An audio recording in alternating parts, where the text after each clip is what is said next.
Hello, everyone. Hello and welcome. Welcome. Come on into the room and don't be shy as you join. Say hello down in the chat. Let me know where you're tuning in from. Welcome, welcome, welcome to the Masterpiece Lounge.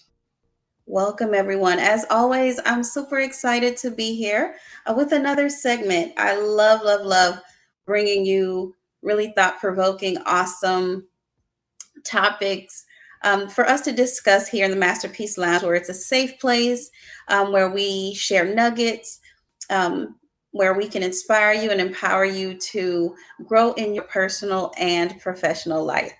So, welcome everyone. Welcome, welcome, welcome. Hi. All right, we have Tennessee in the building. Hello, Kimberly. Hello. Welcome. Welcome, guys. Let us know where you're tuning in from. I am Chrisnatha DeRozier.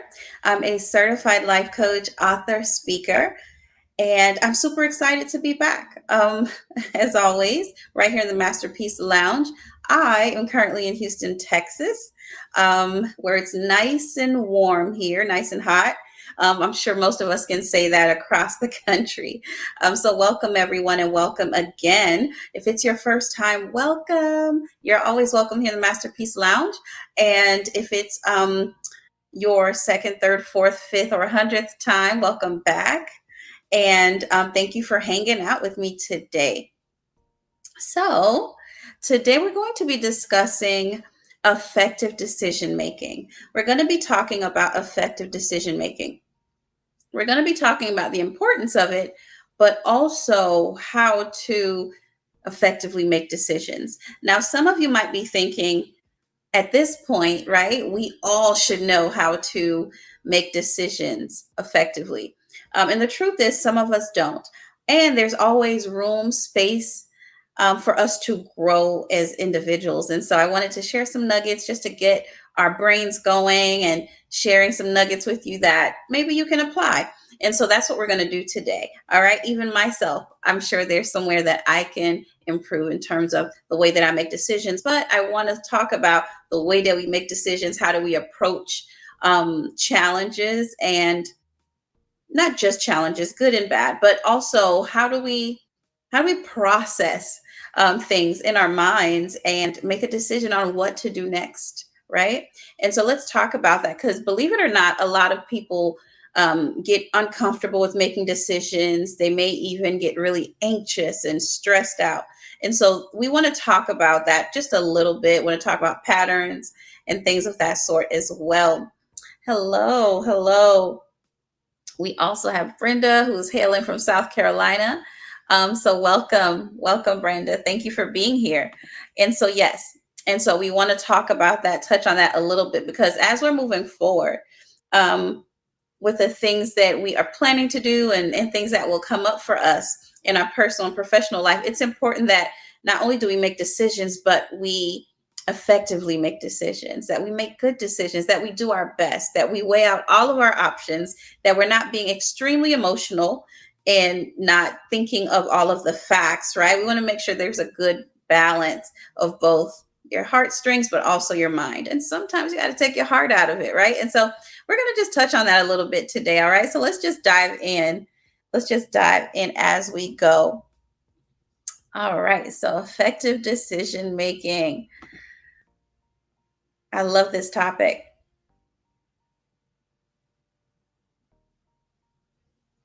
All right. Give me just a moment here.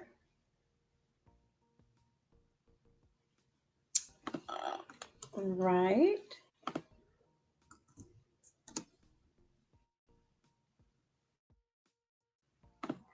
All right. There we are. Effective decision making and why it's important. Why is it important? Like I stated before, we all have to make decisions, whether it is at work, whether it's at home, whether it's about a family member, or your own life, right? We just have to make decisions. So, what are some of the best ways to make those decisions? What are some things to consider when we're making those decisions? Maybe there's some things that we haven't considered ourselves. And so, how can we do this and more? So let's first talk about what is the decision making process. The decision making process is a method of gathering information, asserting alternatives, and ultimately making a final choice. Have you guys ever met someone, or maybe you are someone who is indecisive? That drives me insane. But I know people like this who just cannot make a decision. They say yes, and then 5 minutes later, they switch their mind and say, well, I really meant no. And then as you start to now make decisions and things start to line up with the no, they say, well, on second thought, I think I'm going to switch now to a yes, right? And so I know a few people in my life that way, and it can cause some frustration. So yes, but making a final choice, that is the final part of decision making. So I want to encourage you guys to definitely make sure that you are being effective, that you are gathering the information, that you are weighing the alternatives, right? Because with every decision you make, there are things that follow that particular decision. So you want to make sure that you are weighing out your options and that you have the information you need to make a good decision, right? Awesome. Okay, so let's jump right back in. So, step one is to identify the decision that needs to be made. So, when a challenge arises, what is the decision that needs to be made? Do we need to downsize? Do we need to add to our team? Do we need to pivot? Do we need to change our method, right? Our process, does that need to shift and change? What is the decision that needs to be made? So it's very clear to, it's very important to be clear about that. There are times where challenges come up, right? Or an opportunity comes up for us to, it's an opportunity for growth, right? Because everything doesn't have to be a problem per se, it's just an opportunity. And so, how do we handle that? Do we get nervous? Do we say, oh my gosh, I don't want to deal with this? Someone else take over. I just can't. Do we shy away from it? Or do we say, okay, well, what's the problem? This is the problem, and here is the solution. Or this is where we need to go. This is the end result. This is what we need. So, how do we make a decision to make sure that we get our final, our final point, right? And so, when identifying the decision that needs to be made, there's a couple questions that you can actually ask yourself that can help you with this. The first question is, what is the problem that needs to be solved? What is the problem?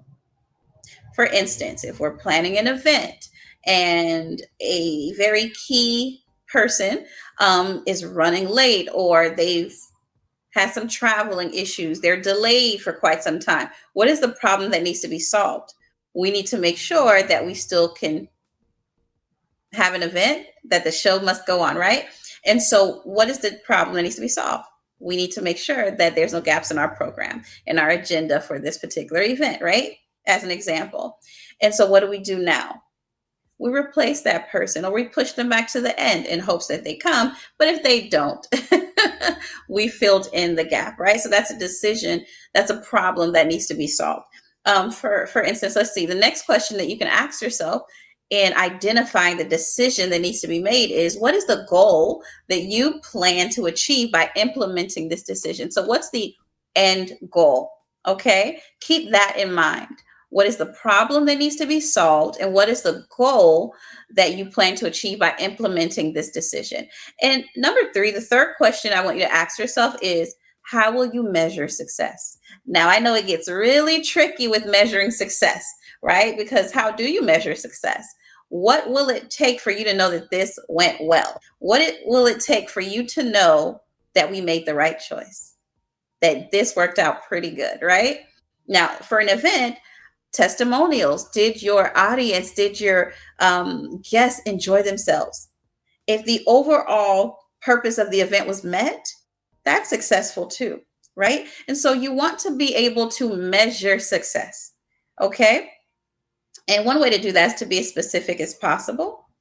If you're dealing with money, then you just need figures.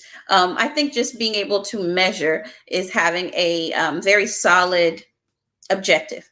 something that people can count, something that you can say, we reached this goal. We wanted 20 guests here and we got 27. We superseded our success, right? We met our goal and then some, right? For example. And so those are three questions that I want you to ask yourself when identifying the decision that needs to be made. All right, so let's move on. Number two, it's really important that we gather relevant information. When you need to make decisions, you need all of the info. You need the data. You need to know who, what, where, when, why, how, right? You need to know because that's going to help you make the right decision. So, gathering information related to the decision being made is an important step in making an informed decision. So, you don't want to just make a decision, you want to make an informed decision with information in mind, right?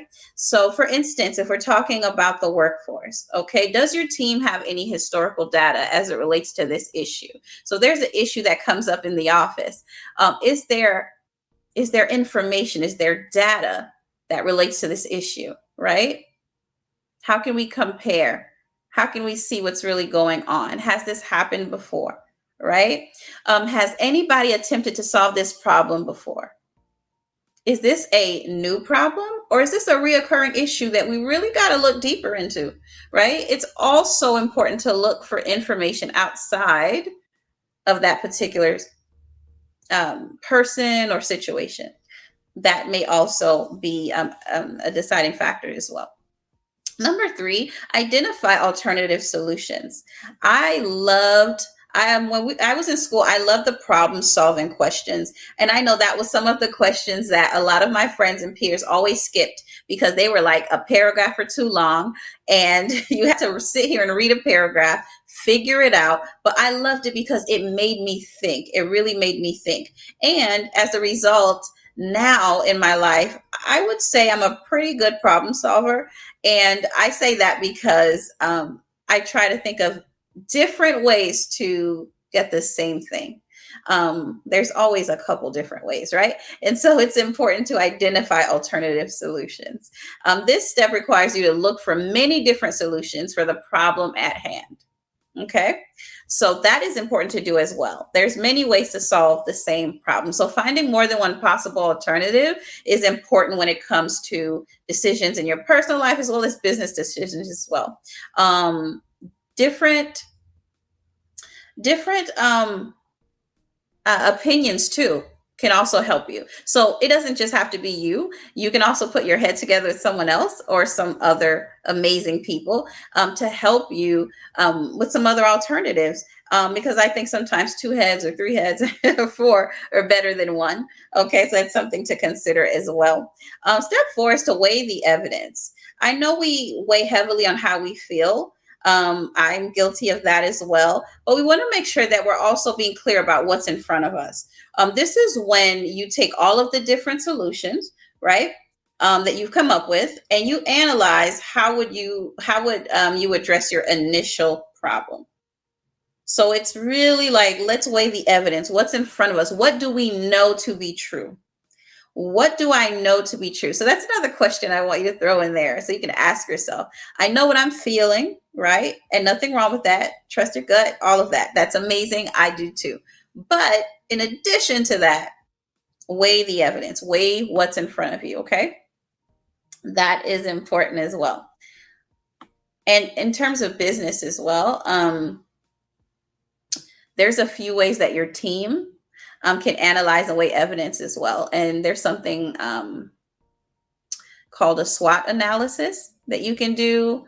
You can do a decision matrix and you can just create a pros and cons list. Okay, so that's one way you can do that in the workplace. All right, so number five, step five is to choose among the alternatives. Now that you have all of these possibilities of how to solve your problem, which one are you going to choose?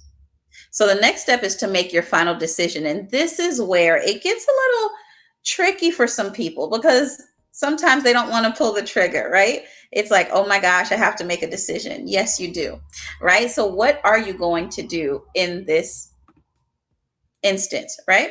And so choose among the alternatives. What is the best decision to make? I've laid it all out. I've created my pros and cons list. I've considered all the possibilities. I'm making sure that I can measure success, right? And so which alternative rather do I choose? Okay, so make that final decision. Consider all the information that you've collected and how this decision may affect each person involved. Okay, it may affect people good and badly, but you got to weigh it all out. Okay, so keep that in mind. Sometimes the right decision is not one of the alternatives. Sometimes the best decision could be something you haven't considered before. So you want to also keep that in mind. All right, so effective decision making involves creative problem solving and thinking outside of the box. Don't put yourself in a box. Don't put other people in a box. And definitely don't put God in a box. All right. So don't limit yourself. Don't limit your team. And do not limit God. All right. So moving on to step 6, take action. Now, you could pray, you could strategize, you can plan, you can research. But at some point, you're going to have to do something. All right. Step 6, take action. Do something. Once the final decision maker gives the green light, if that's you, someone else, whoever, right? It's time to put the solution into action. How will you know this will work until you do it? Go ahead, step out, be bold, and take action. That's what needs to happen. Take action. All right. And step 7, finally, our last step is to review your decision and its impact, both good and bad. Both good and bad. Once you've made a decision, you can monitor success metrics, right? You can monitor success metrics in business. You can do this in your personal life as well, because we will make sure that we can measure the success. Okay. So this is how you determine whether or not this solution meets your team's criteria of success, your family's criteria of success, your relationships criteria of success, and so on. Here are a few questions to consider when reviewing your decision. Number 1, did it solve the problem that you identified at the beginning? And did this decision impact you in a positive or negative way? So that's kind of how you start to weigh out, was it successful? How did we do with this decision that we made, right?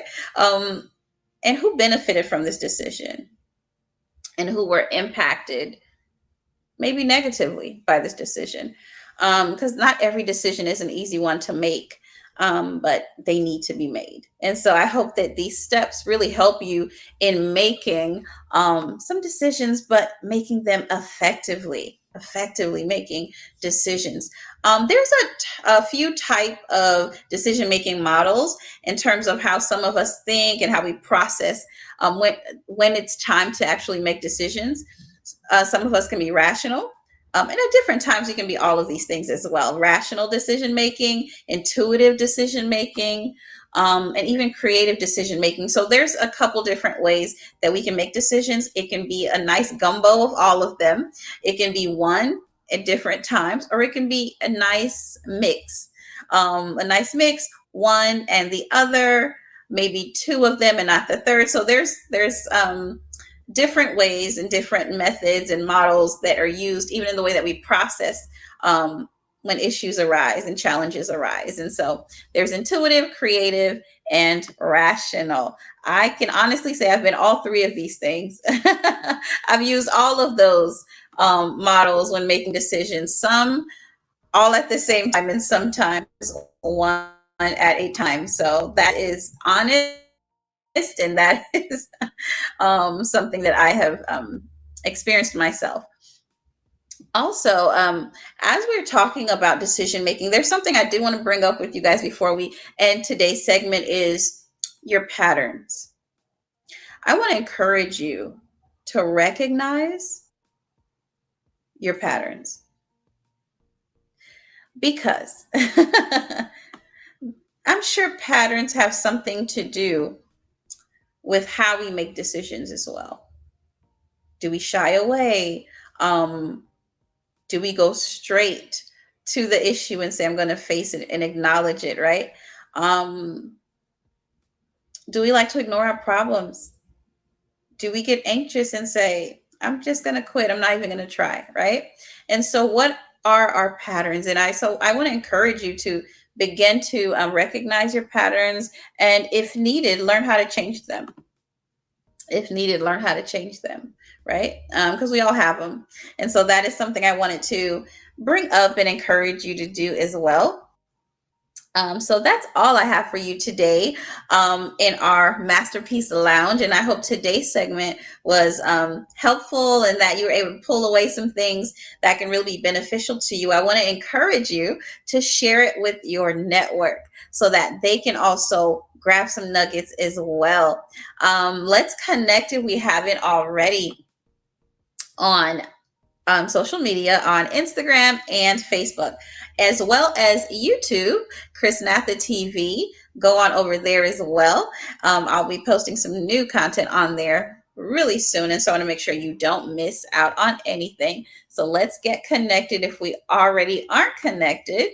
And also inviting you over to my online home, iaaminstitute.com, and sign up for our free mailing list and grab your free ebook as well. That is my gift to you. So make sure you head over and grab that gift as well. So, guys, thank you for hanging out with me today. And remember to really start being mindful of the decisions that you're making and how you are making them, because we don't want to just make decisions, we want to make informed decisions, right? And we'll make sure there's a balance of how we process and make those decisions. All right, so I'm Chrisnatha DeRozier. I will be here next week, same time, same place, and I'm signing off until next time. So thank you guys for watching and joining, and until then, be well. Take care.